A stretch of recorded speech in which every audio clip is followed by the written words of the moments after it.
जज्बे की बात मैं पहले दिन से आप सभी लोगों से कर रहा हूं। जज्बा बनाकर रखिए, कुछ भी हारेगा दुनिया में। अगर जैसे लोग कभी कभी मुझसे कहते हैं वादा करो, मैं नहीं करता सर। गारंटी दो, वो तो दे ही नहीं सकते सर। दुनिया में मौत को छोड़कर किसी चीज की कोई गारंटी नहीं है। आकस्मिक है तो दुख होता है सर, महामारी है तो दुख होता है सर। घर में जब भी मौत होती किसी की, कोई बेसहारा होता है सर, वो एक असहाय घटना है सर। इस महामारी के दौर में मैंने अपना एक भतीजा खोया सर, 28 साल का सगा भतीजा। 8 मार्च, इसी 8 मार्च मेरे घर पर भागवत खत्म हुई। 8 मार्च, 10 मार्च को सुबह 5 बजे मैं उससे, अपनी भाभी, अपनी भतीजी को गोंडा के बस स्टेशन पर छोड़ने गया सर।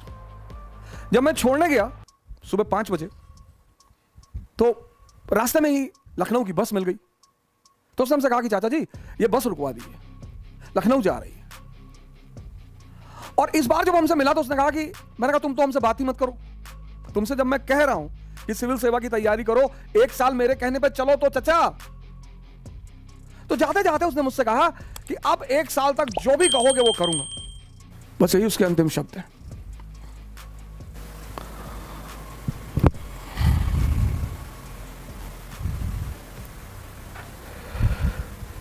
बस यही उसके अंतिम शब्द थे। धोखेबाज। शायद घर के लोग समझ नहीं पाए, शायद घर के लोगों को एहसास नहीं हुआ। एक ही बेटा था सर, 2 बेटियों पर एक ही बेटा था। हम सब ने दर्द को झेला है सर। सिर्फ मुस्कुराने का मतलब, सिर्फ चिल्लाने का मतलब यह नहीं होता कि आदमी किसी कष्ट से नहीं गुजर रहा है। लेकिन दर्द को गाने से कुछ भी नहीं होता सर। खुशियां बांटने की चीज है और दर्द पीने की चीज है। मैंने अपने जीवन में एक लंबा संघर्ष किया है। खाने के लिए भी सोचना पड़ता था सर। दिल्ली में जो डीटीसी के स्टॉप है, यहां पे सोया हूं, गुरुद्वारे में खाना खाया हूं, एक होटल के बियर बार में काम किया हूं। कभी फुर्सत से बताऊंगा आपको। लेकिन बाबर की एक लाइन, कभी कभी होता है ना कि कुछ चीजें आपके सबकॉन्शियस में बैठ जाती हैं। मैं आपसे कहता हूं बायोग्राफी पढ़िए, ऑटोबायोग्राफी पढ़िए, पता नहीं कौन सी लाइन आपके जीवन की दिशा निर्देशक बन जाए। और जब वो कहता है कि क्या हुआ जो मैदान हार गए, अभी सब कुछ नहीं हारे। वो अदम्य साहस और इच्छा शक्ति जो सर झुकाने और सजदा करने को तैयार नहीं।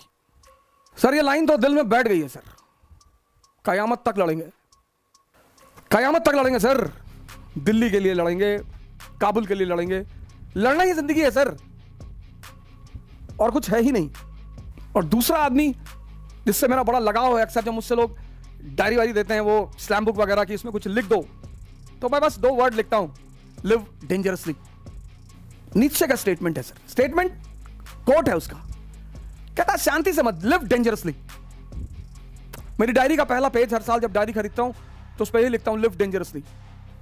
जिंदगी के कॉन्सेप्ट क्लियर है। नौकरी एक ही करनी थी, वो मिली नहीं। उसके बाद नौकरी करनी ही नहीं थी सर। मैं किसी की नौकरी कर ही नहीं सकता सर, किसी की।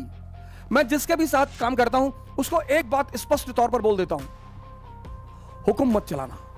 वो तो हमने अपनी अम्मा का नहीं सुना, वो हमेशा हमसे कहती रही, निकाल देंगे घर से, निकाल दो। अब राजा मंगापुर थोड़ी हो कि 10,000 बीघा खेत है तुम्हारे पास, निकाल दोगी। कितना खेत होगा? 15 बीघा होगा, 20 बीघा होगा, 30 बीघा होगा, बहुत होगा 50 बीघा होगा। राजा कुंडा थोड़ी हो कि 1 लाख बीघा खेत है, निकाल दो। 15 बीघा खेत के लिए गुलामी, धमकी मत दो। और जब मेरा अंतिम अटेंड निकल गया और जब उन्होंने मुझसे कहा कि भिखमंगे हो गए हो तुम, अब जिंदगी भर मेरे टुकड़ों पे जिंदा रहोगे, उनकी इस लाइन ने भी जिंदगी को बदला सर। मैंने कहा ताने मत दो, कहीं दे रही हूं, हिम्मत है तो जी के दिखाओ। हाँ, मैंने कहा दिखाएंगे। बोले जा रहे हो क्या घर से? मैंने कहा जी। हाँ, बोले तो ये कपड़ा भी उतार दो, ये पैंट, ये शर्ट और वो अंडरवियर बनियाइन, वो भी मेरे ही पैसे की है, बहुत ताव है तो उतार के जाओ। सर माँ बाप की मोहब्बत महान तो होती है सर, कभी कभी उनकी नफरत बड़ी फायदेमंद होती है सर। अगर वो मुझे नहीं भगाती ना, मुझे सहारा दे देती, भगवान के आशीर्वाद से हमारे साथ हैं। और मैं उनसे कहता हूं कि अगर आप मुझे सहारा दे देती तो मैं एमबीए कर लेता, मैं आपके साथ वकालत कर लेता, आप मुझे लखनऊ हाई कोर्ट में स्टैब्लिश करा देती, शायद मैं भी एक आम इंसान की तरह ही रह जाता। लेकिन उनका वो भगाना वो वरदान बन गया सर। लेकिन संघर्ष डरने की चीज नहीं है सर, संघर्ष मजा लेने की चीज है सर। कोई नहीं है, कोई किसी को फोन मिलाओगे काट देगा। जो संघर्ष से डर गया वो मर गया। अब तो कोई डरा ही नहीं सकता सर। हर रंग हर रूप जीवन का देखा है सर, हर मौसम देखा है, हर चीज बनाना जानते हैं। मटन करी बना ले तो ताराचंद में बम बनाना भी सिखाया जाता है सर।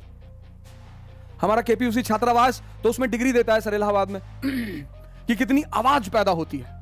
इलाहाबाद एक बहुत ही महान सेंटर है सर, बहुत महान। विद्या का क्षेत्र है, हिंसा का क्षेत्र है, क्रांतिकारियों का क्षेत्र है, और उसको फिर से एक बार भारत के पटल पर उभरना पड़ेगा।